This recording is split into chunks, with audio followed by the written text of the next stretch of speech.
Yang pertama, bolehnya seseorang mengadu kepada ahli agama. Jadi misalnya kita menyampaikan kepada ustadz, kepada kiai, orang yang kita anggap faham agama, kita mengatakan, saya punya masalah begini, apa solusi dalam agama? Bedakan mengadu, menyampaikan, mengetahui tentang hukum, dengan orang yang berkeluh kesah, curhat, dan tidak ada arahnya.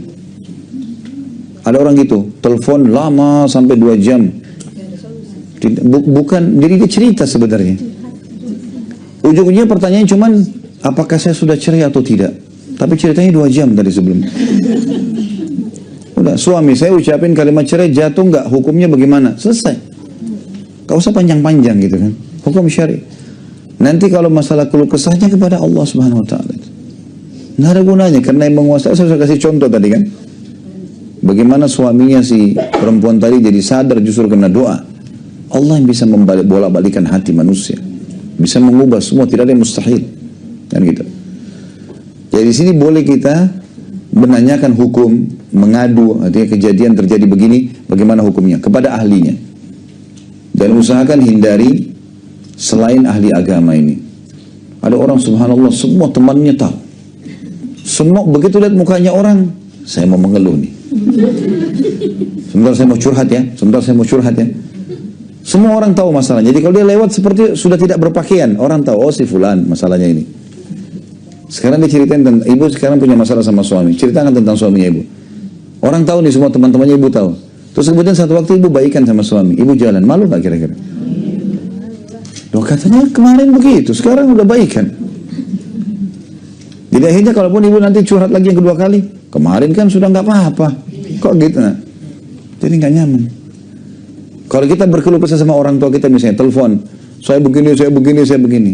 Itu hanya akan menambah beban buat orang tua kita. Kesian mereka.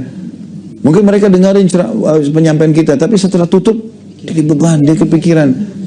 Mungkin kita sudah baikan malamnya sama suami, lupa bilang sama ibu di sana kepikiran. Tiba-tiba minggu depan, bulan depan telepon, gimana urusan kamu? Oh sudah selesai ibu. Loh sebulan ibu kita menderita, pikirin kita. Coba belajar untuk menjadi orang yang punya rahasia. Terutama masalah-masalah kita pribadi. Kecuali dengan Allah SWT. Dan curhat pun pada ustadz, pada kiai ini, pada hukum syar'i, bertanya. Ada kejadian begini, apa hukumnya? Gitu kan. Jadi kita tanya hukum, itu yang penting. Karena ada gunanya juga. Ustadz itu juga seorang manusia. Dia pun bisa digoda oleh syaitan.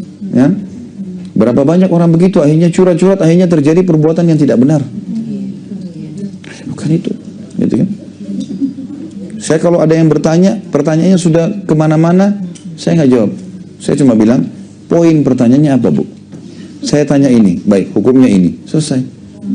Pernah ada orang satu, bapak-bapak telepon saya. Ustaz saya lagi punya masalah gini-gini, baik. Apa yang mau ditanyakan? Terus di speaker rupanya sama dia lagi ribut sama istrinya nih. Saya lagi ada di sebelahnya. Terus ini Ustaz masalahnya ini saya lagi dengar begini. Istrinya jawab dari sebelah, tidak, enggak benar Ustaz. Saya ngapain jadi dengar seperti ini?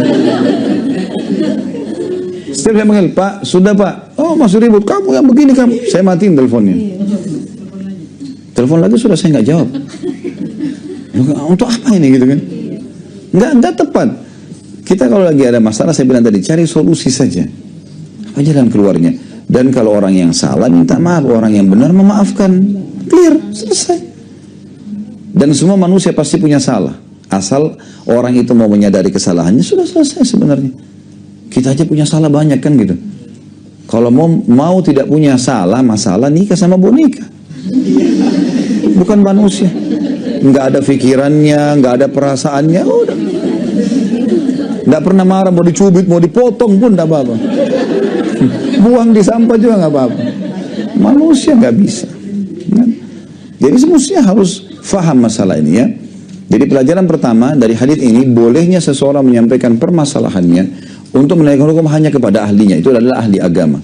Dan hindari semua manusia yang lain, termasuk orang dekat pun orang tua kita.